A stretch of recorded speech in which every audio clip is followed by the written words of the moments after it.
नमस्कार। Chanakya IAS academy के daily current affair session में आपका स्वागत है। आज है 18 अगस्त और 18 अगस्त से जितने भी महत्वपूर्ण प्रश्न बनते हैं हम उन पर चर्चा करेंगे। हमारा आज का पहला प्रश्न है, राष्ट्रपति द्रौपदी मुर्मू द्वारा उन्नत युद्धपोत विंध्यगिरि का शुभारंभ कहाँ किया जाएगा?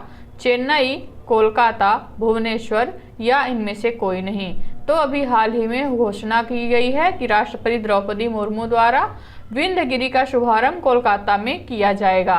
राष्ट्रपति द्रौपदी मुर्मू ने अगस्त 2023 में कोलकाता में garden reach ship builders engineers में भारतीय नौसेना के प्रोजेक्ट 17A फ्रिगेट विंध्यगिरि को लॉन्च किया। कर्नाटक में एक पर्वत श्रृंखला के नाम पर रखा गया विंध्यगिरि प्रोजेक्ट 17A फ्रिगेट्स का छठा जहाज है। विंध्यगिरि के बारे में जानेंगे। यह एक तकनीकी रूप से उन्नत फ्रिगेट है जो अपने पूर्ववर्ती INS Vindhyagiri Leander class SW frigate की विशिष्ट सेवा को उचित श्रद्धांजलि देता है। हमारा आज का अगला प्रश्न देखेंगे। हाल ही में किस भारतीय पहलवान ने अंडर-20 वर्ल्ड चैंपियन 2023 में जीत हासिल की है? मोहित कुमार, दीपक चहल, जयदीप या सागर जगलान। तो अभी हाल ही में मोहित कुमार ने अंडर-20 में वर्ल्ड चैंपियनशिप 2023 जीती है। भारतीय पहलवान मोहित कुमार जॉर्डन में रूस के एल्डार अखमदुदिनोविन को हराकर पुरुषों के 61 किलोग्राम फ्री स्टाइल वर्ग में अंडर-20 विश्व चैंपियनशिप 2023 के विजेता बन गए हैं। वर्ष 2001 में पलविंदर चीमा, 2001 में रमेश कुमार के बाद अंडर-20 विश्व चैंपियनशिप में स्वर्ण पदक जीतने वाले भारत के चौथे पुरुष पहलवान हैं मोहित कुमार। जयदीप ने 74 किलोग्राम वर्ग में कांस्य पदक जीता है और सागर जगलान ने 79 किलोग्राम वर्ग में रजत पदक जीता, जबकि दीपक चहल ने 97 किलोग्राम वर्ग में कांस्य पदक जीता है। हमारा आज का अगला प्रश्न देखेंगे। हाल ही में WHO द्वारा पारंपरिक चिकित्सा पर पहला वैश्विक शिखर सम्मेलन कहाँ आयोजित किया जाएगा? अहमदाबाद, नई दिल्ली, गांधीनगर या गुड़गांव। तो अभी हाल ही में WHO द्वारा पारंपरिक चिकित्सा का पहला वैश्विक शिखर सम्मेलन गांधीनगर में आयोजित किया जा रहा है। आयुष मंत्रालय और विश्व स्वास्थ्य संगठन 17 अगस्त 2023 से गांधीनगर में पारंपरिक चिकित्सा पर अपनी तरह का पहला वैश्विक शिखर सम्मेलन आयोजित करेंगे। WHO GCTM पारंपरिक चिकित्सा के लिए ज्ञान केंद्र है। शिखर सम्मेलन विशेषज्ञों और अभ्यासकर्ताओं के लिए इस क्षेत्र में नवीनतम वैज्ञानिक प्रगति और साक्ष्य आधारित ज्ञान को गहराई से जानने के लिए एक मंच के रूप में काम करेगा, जिसका अंतिम लक्ष्य सभी के लिए स्वास्थ्य और कल्याण सुनिश्चित करना है। हमारा आज का अगला प्रश्न देखेंगे। हाल ही में जारी राजकोषीय स्वास्थ्य रिपोर्ट में किस राज्य ने शीर्ष स्थान हासिल किया है? गुजरात, महाराष्ट्र, उत्तर प्रदेश या फिर हरियाणा। तो अभी हाल ही में महाराष्ट्र ने राजकोषीय स्वास्थ्य रिपोर्ट में शीर्ष स्थान हासिल किया है। फिनेंशियल ईयर 2023 के संशोधित बजट अनुमानों के आधार पर एक विदेशी ब्रोकरेज फर्म द्वारा आयोजित एक रिपोर्ट में महाराष्ट्र ने समग्र वित्तीय स्वास्थ्य में सर्वश्रेष्ठ राज्य के रूप में शीर्ष स्थान हासिल किया है। देश के सबसे गरीब राज्यों में से एक छत्तीसगढ़ दूसरे स्थान पर है और उसके बाद तेलंगाना है, जबकि निचले 3 राज्यों में बंगाल, पंजाब और केरल हैं। डायचे बैंक के मुख्य अर्थशास्त्री कौशिक दास द्वारा लिखित रिपोर्ट देश भर के 17 प्रमुख राज्यों के वित्तीय स्वास्थ्य का सर्वेक्षण करने के लिए आयोजित की गई थी। हमारा आज का अगला प्रश्न देखेंगे। हाल ही में किस राज्य सरकार द्वारा डिजिटल सशक्तिकरण को बढ़ावा देने के लिए ग्रामीण मित्र योजना की शुरुआत की गई है? गोवा, राजस्थान, मध्य प्रदेश या फिर नई दिल्ली। तो अभी हाल ही में गोवा में ग्रामीण मित्र योजना की शुरुआत की गई है। गोवा के मुख्यमंत्री प्रमोद सावंत ने अगस्त 2023 में प्रमुख योजना ग्रामीण मित्र की शुरुआत की, जिसका उद्देश्य राज्य भर में सरकारी सेवाओं की डोर स्टेप डिलीवरी प्रदान करना और ग्रामीण क्षेत्रों में डिजिटल सशक्तिकरण को बढ़ावा देना है। ग्रामीण समुदायों को जानकारी और अवसरों तक पहुंच के साथ सशक्त बनाना जो उनके जीवन को बदल सकते हैं और सामाजिक आर्थिक विकास को गति दे सकते हैं। यह कार्यक्रम हमें राज्य भर के ग्रामीण क्षेत्रों में ई गवर्नेंस सेवाओं की डिलीवरी में तेजी लाने में मदद करेगा। हमारा आज का अगला प्रश्न देखेंगे। कैबिनेट की नियुक्ति समिति ने किसे पीएफसी की पहली महिला सीएमडी नियुक्त किया है? इंद्राणी चटर्जी, परमिंदर चोपड़ा, गीता स्वामीनाथन या इनमें से कोई नहीं। तो अभी हाल ही में कैबिनेट की नियुक्त समिति ने परमिंदर चोपड़ा को पीएफसी की पहली महिला सीएमडी नियुक्त किया है।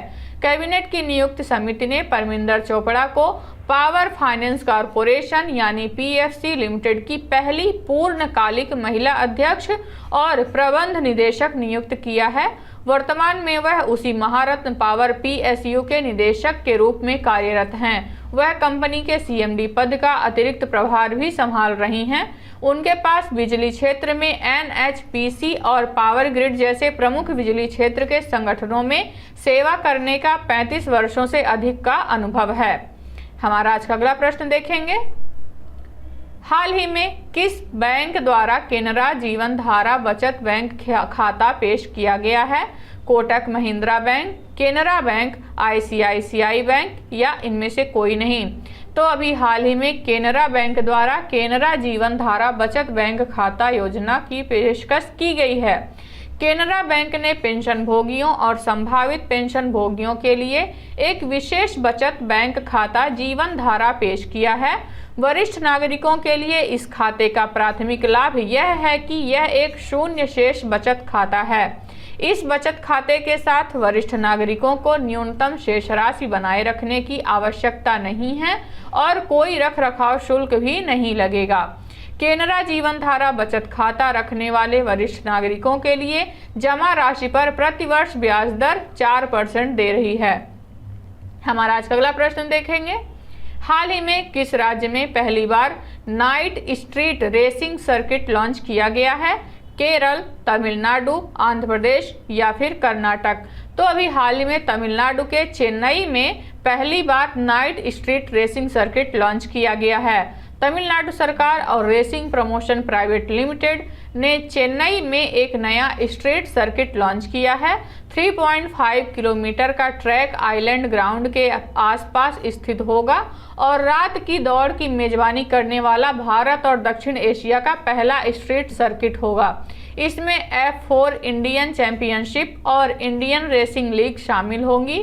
SDAT इस आयोजन की मेजबानी के लिए लगभग 42 करोड़ रुपए का निवेश करेगा। हमारा आज का अगला प्रश्न देखेंगे। हाल ही में किस भारतीय सेना ने अगले वर्ष बहुराष्ट्रीय अभ्यास तरंग शक्ति आयोजित करने की घोषणा की है? भारतीय वायुसेना, भारतीय नौसेना, भारतीय थल सेना या इनमें से कोई नहीं। तो अभी हाल ही में भारतीय वायुसेना ने यह घोषणा की है कि तरंग शक्ति अगले वर्ष आयोजित होगा। भारतीय वायुसेना तरंग शक्ति बहुराष्ट्रीय अभ्यास की मेजबानी के लिए तैयार हो रही है, जो मूल रूप से अक्टूबर के लिए निर्धारित था, लेकिन अब इसे 2024 के मध्य तक के लिए स्थगित कर दिया गया है। तरंग शक्ति फ्रांस, यूनाइटेड किंगडम, ऑस्ट्रेलिया, संयुक्त राज्य अमेरिका और जापान सहित कुछ प्रमुख वायु सेनाओं की भागीदारी को आकर्षित करने के लिए तैयार है। तरंग शक्ति का मुख्य लक्ष्य सैन्य समन्वय को मजबूत करना और भाग लेने वाले देशों के बीच निर्बाध बातचीत को बढ़ावा देना है। हमारा आज का अगला प्रश्न देखेंगे। भारत का पहला ड्रोन कॉमन टेस्टिंग सेंटर कहां स्थापित किया जाएगा? तमिलनाडु, गुजरात, कर्नाटक या इनमें से कोई नहीं। तो तमिलनाडु में भारत का पहला ड्रोन कॉमन टेस्टिंग सेंटर की स्थापना की जाएगी। तमिलनाडु औद्योगिक विकास निगम तमिलनाडु रक्षा औद्योगिक गलियारे के कार्यान्वयन की देखरेख करने वाली नोडल एजेंसी 45 करोड़ रुपए की लागत से भारत का पहला मानव रहित हवाई सिस्टम सामान्य परीक्षण केंद्र स्थापित करने के लिए तैयार है। रक्षा परीक्षण अवसंरचना योजना के तहत शुरू की गई यह दूरदर्शी पहल मानव रहित हवाई प्रौद्योगिकी में देश की क्षमताओं को फिर से परिभाषित करने के लिए है।